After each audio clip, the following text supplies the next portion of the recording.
Hi everyone, Blue here.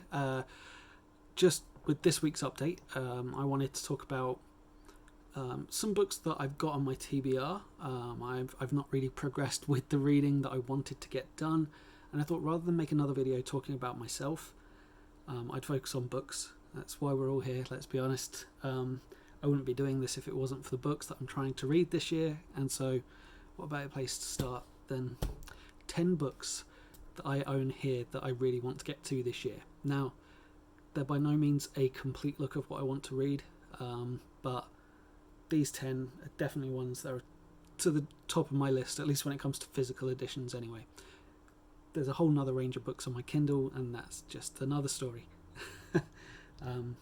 So let's get down to it. These are in no particular order. Well, they're in an order, it's just an order that they stack nicely in, because I don't want the big books at the top and the small books at the bottom. So let's start with book number 1, Thunderhead by Neil Shusterman. So earlier in the year, it may have even been towards the end of last year, I read Scythe, and I know I've mentioned the first sequel to Scythe a couple of times, because my book club, the Still Buffering book club over on Facebook, have decided to read this after Shades of Grey by Jasper Fforde, the book we're currently reading and getting towards the end of. So I read Scythe and I really enjoyed the dystopian world that Neil Shusterman had built, and I'm keen to see where it progresses. Thunderhead is set a year after the end of Scythe. I've also got over there The Toll, the conclusion to the trilogy, ready to read as well. So that is book number 1. Book number 2 is The Last Kingdom by Bernard Cornwell. I actually picked this up a couple of years ago. I don't know when this issue is from. 2015.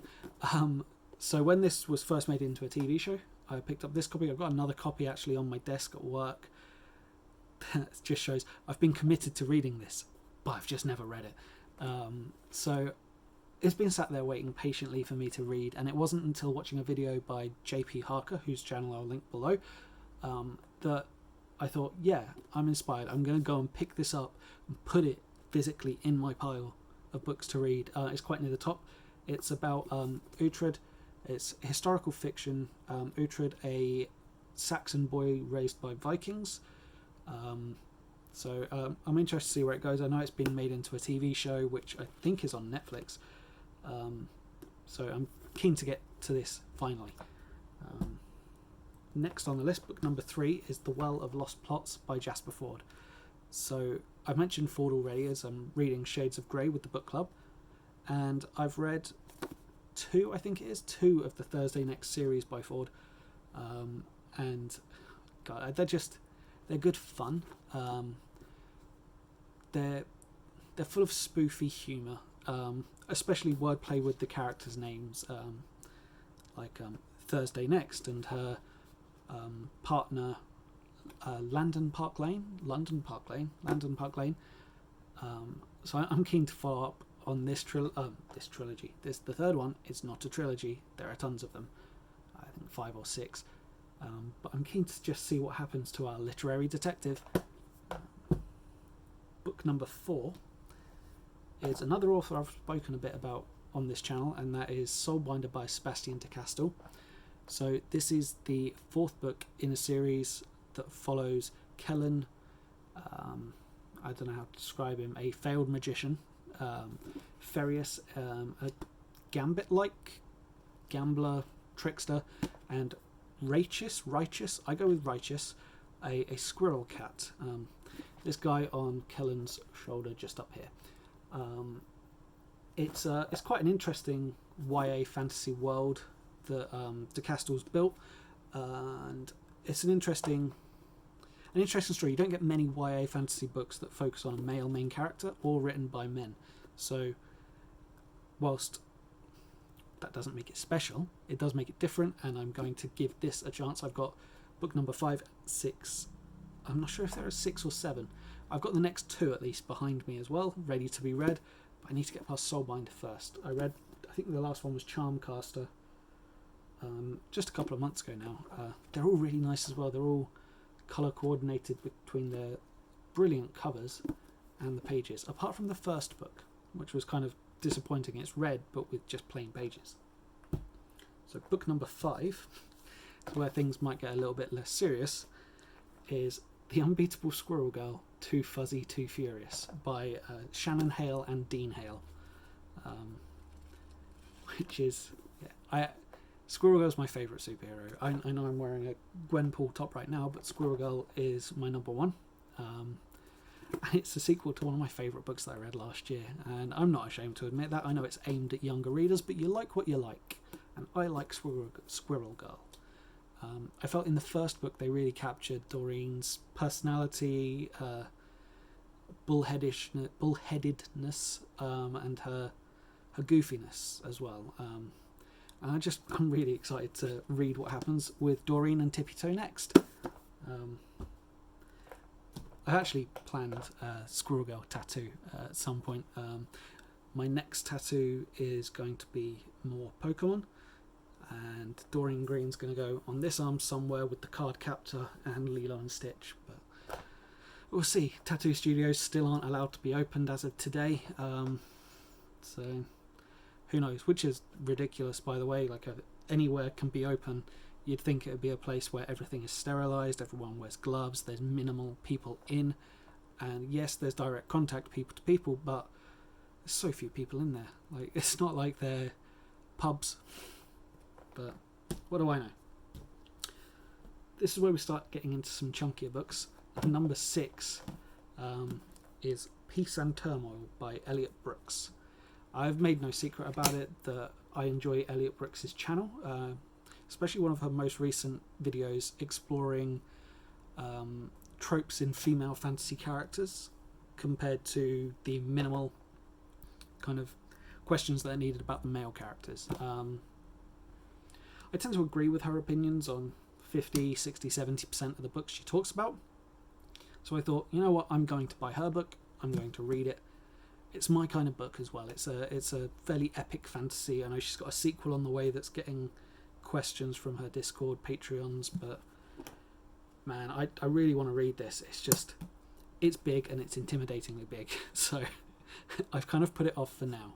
It's, the first thing I thought when I got this book is it is heavy as well. Like, this is on some seriously high quality paper, and it's just a hefty boy, and I'm really looking forward to read it. It's about a world where there are 4 nations, I want to say. 4 nations neighbouring each other and in some kind of civil conflict.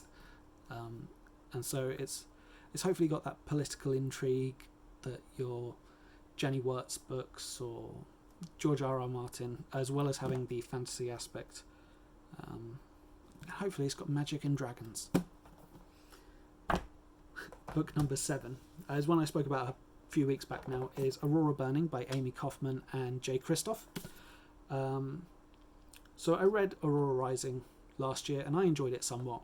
I wasn't as grabbed by it as I was, say, Skyward by Brandon Sanderson. They're similar concepts, both sci-fi, space worlds, training schools and characters therein.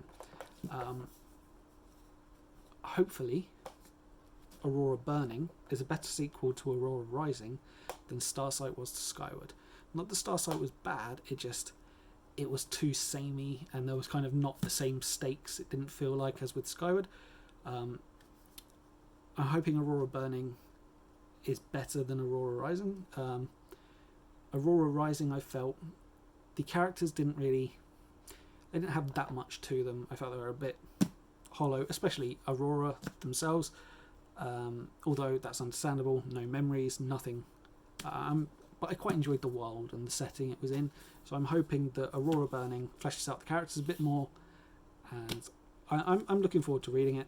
I do like this kind of YA sci-fi, so we'll see. Book number 8, is it 8? Yeah, 8. Is another one I mentioned a couple of weeks ago, is Suzanne Collins with The Ballad of Songbirds and Snakes. This is the prequel to the Hunger Games books. It's definitely towards the top of my list of books that I'm going to read, just because I think it's going to probably be quite an easy read, quite a quick read, despite the size of it. It's not exactly tiny font, and there's surprisingly large spacing in the margins on this as well. Like you're talking a good inch around the entire page. I'm looking forward to reading it. I wasn't the biggest fan of the Hunger Games. I enjoyed them, but not to the same extent that some people did. I'm hoping with this that it be exploring President Snow a bit more. I'm hoping that it doesn't try and paint him as some kind of hero, because he was not a good guy. So we'll see. I'm looking forward to reading it, and I will definitely talk about it on this channel once I have. So book number 9, nearly there, damn, is Muse of Nightmares by Laini Taylor.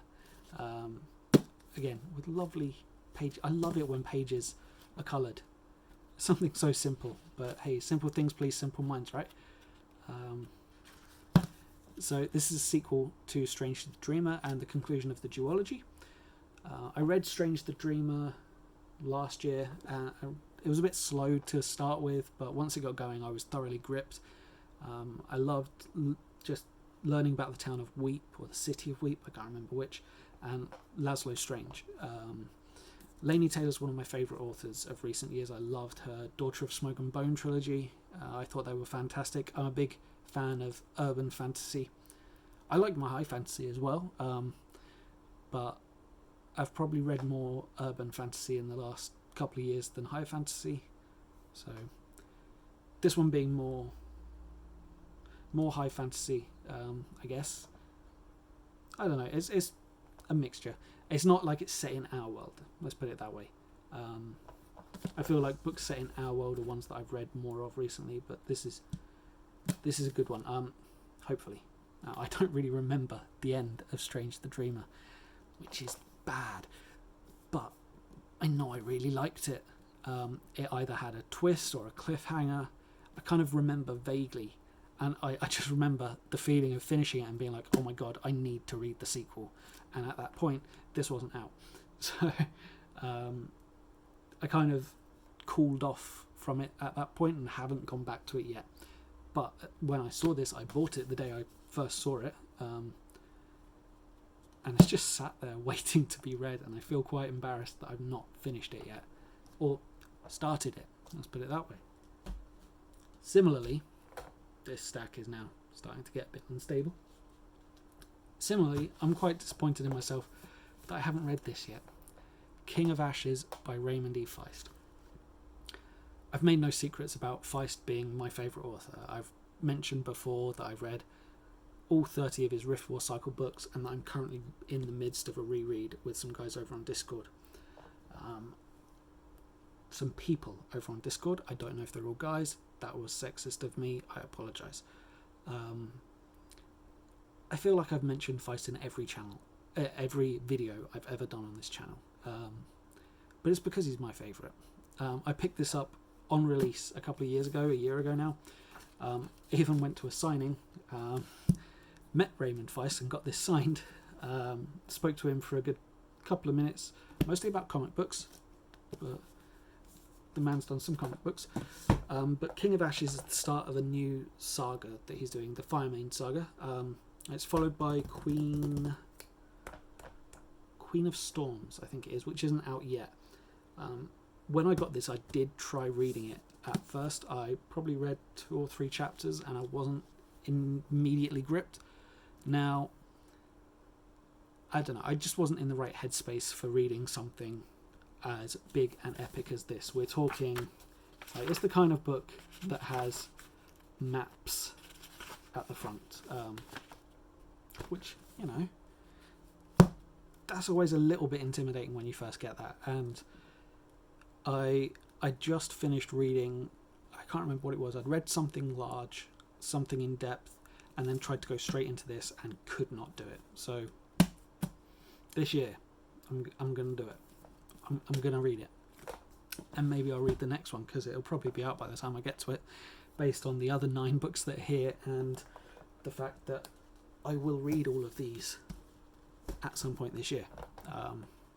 So I think that'll probably do for now. I hope everyone's doing well and that everyone's staying safe. Let me know below if there's any authors you think I should check out, just based on who I've mentioned in here, and if there are, what book should I start with? Where should I go? Because I have the problem of buying a lot of books that I can't afford and stacking them in my TBR piles and then not getting to them, but I like doing that. So give me some more ideas, please. Anyway, that'll do for now. Trans rights, Black Lives Matter, and bye, guys.